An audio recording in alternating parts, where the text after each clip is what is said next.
11월 5일 오늘의 말씀은 역대하 5장 1절에서 14절입니다.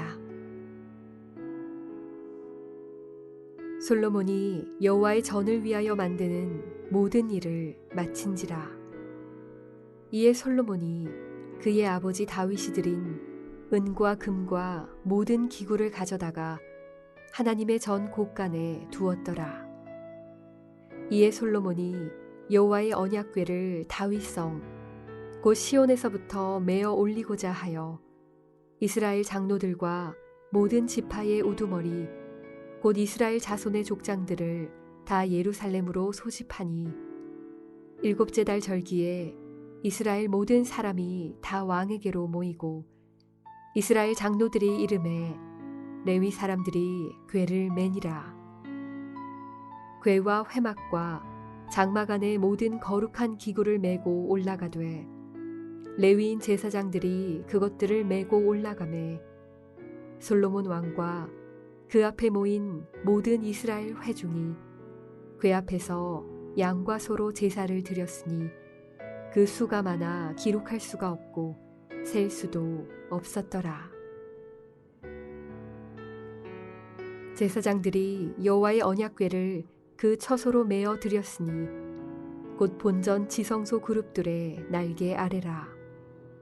그룹들이 궤 처소 위에서 날개를 펴서 궤와 그 채를 덮었는데 그 채가 길어서 궤에서 나오므로 그 끝이 본전 앞에서 보이나 밖에서는 보이지 아니하며 그 궤가 오늘까지 그곳에 있으며 궤 안에는 두 돌판 외에 아무것도 없으니 이것은 이스라엘 자손이 애굽에서 나온 후 여호와께서 그들과 언약을 세우실 때에 모세가 호렙에서 그 안에 넣은 것이더라.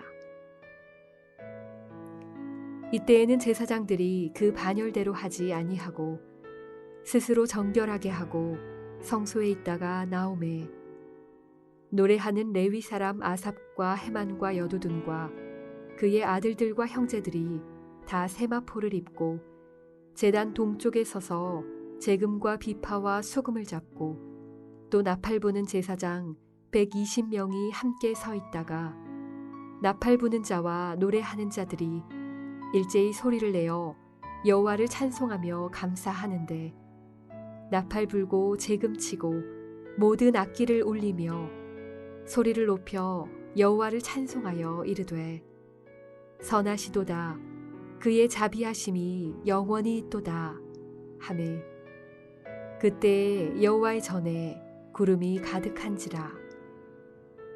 제사장들이 그 구름으로 말미암아 능히 서서 섬기지 못하였으니 이는 여호와의 영광이 하나님의 전에 가득함이었더라. 하나님의 말씀대로 살아감으로써 날마다 하나님의 영광을 누리며 하나님의 영광을 반사하는 성전으로서의 삶을 살아내시기를 축복합니다. 역대하 5장에서 7장은 성전 봉헌과 성전 완공에 대해서 이야기하고 있습니다. 역사적으로 말한다면 예수님 오시기 전 966년에 성전 공사가 시작돼서 정확하게 7년 후인 959년 8월에 성전 공사가 완성이 됩니다. 성전 공사의 그 절정은 여호와의 법궤를 지성소 안에 안치하는 것이었습니다. 여호와의 법궤가 지성소에 자리 잡게 되자 여호와의 영광이 성전에 임했다고 말하고 있습니다. 역대하 5장을 묵상할 가장 중요한 핵심 단어 두 단어는 하나님의 말씀과 하나님의 영광입니다. 이 두 단어를 연결하면 하나님의 영광을 보기를 원한다면 하나님의 말씀대로 삶을 지어가야 한다.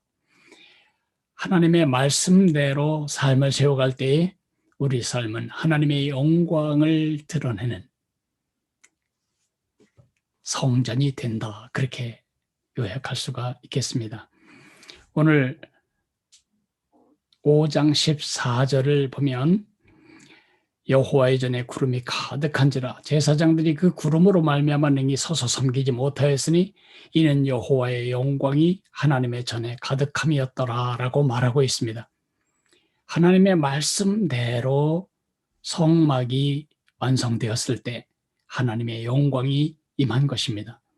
이것은 성전뿐만 아니라 그 옛날 모세가 성막을 지었을 때도 동일하게 작동되는 원리입니다.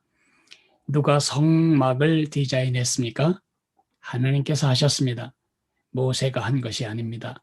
누가 성전을 디자인했습니까? 다윗이 한 것이 아니라 하나님께서 하신 것입니다. 하나님의 디자인을 모세도 다윗도 정확하게 받아서 그것으로 설계 도면을 그렸고 모든 성전의 규격과 양식과 자료와 제조 과정 모두는 다 하나님께서 말씀하신 그대로 되었습니다. 성막이 지어졌을 때에 출애굽기 39장 40장을 보면 16번이나 이런 말이 반복됩니다. 여호와께서 명령하신 대로 되니라. 여호와께서 명령하신 대로 성막을 완성했을 때 무슨 일이 벌어졌는지를 이렇게 성경은 기록하고 있습니다. 모세가 이같이 역사를 마치니, 여기 이같이란 말은 하나님의 말씀대로란 말이죠. 모세가 이같이 역사를 마치니 구름이 회막에 덮이고 여호와의 영광이 성막에 충만하매 모세가 회막에 들어갈 수 없었으니 이는 구름이 회막 위에 덮이고 여호와의 영광이 성막에 충만함이었으며 그 같은 일이 지금 성전을 완성했을 때 이스라엘 백성 공동체 안에 똑같이 실현된 것입니다. 성막만 그렇겠습니까? 성전만 그렇겠습니까? 우리의 삶도 그렇습니다. 성전으로서 우리가 하나님의 영광을 이 땅에 비추기 위해서는 우리 삶이 하나님의 말씀대로 살아져야 합니다. 군대에서 복명복창이라는 말을 사용합니다. 상사가 어떤 명령을 주면 부하는 정확하게 그것을 이해하고 인식했다는 뜻으로 반드시 그것을 반복해야 합니다. 복명복창. 군대는 그렇다고 치고 음식점에서도 마찬가지입니다. 손님이 음식을 주문하면 반드시 웨이터나 웨이트리스는 손님이 주문한 메뉴를 반드시 한번 복창해서 확인하게 됩니다. 우리 하나님 백성들의 삶의 원리가 바로 그것입니다. 복명복창. 하나님의 말씀에 대한 정확한 이해가 순종의 조건이라면 순종의 축복은 하나님의 영광을 보는 것입니다. 기도하겠습니다. 하나님 아버지, 하나님이 말씀하신 대로 살아감으로써 하나님의 뜻을 이루어드리는 생애를 살게 도와주옵소서. 하나님이 말씀하신 그대로 우리의 삶을 세워감으로써 하나님의 영광을 누리며 하나님의 영광을 드러내는 생애가 되게 하옵소서. 우리와 우리 자녀들에게 이 같은 은혜를 주옵소서. 예수님 이름으로 감사하며 기도했습니다. 아멘. 하늘에 계신 우리 아버지여, 이름이 거룩히 여김을 받으시오며 나라가 임하시오며 뜻이 하늘에서 이루어진 것 같이 땅에서도 이루어지리이다. 오늘 우리에게 일용할 양식을 주시옵고 우리가 우리에게 죄 지은 자를 사하여 준 것 같이 우리 죄를 사하여 주시옵고 우리를 시험에 들게 하지 마시옵고 다만 악에서 구하시옵소서. 나라와 권세와 영광이 아버지께 영원히 있사옵나이다. 아멘.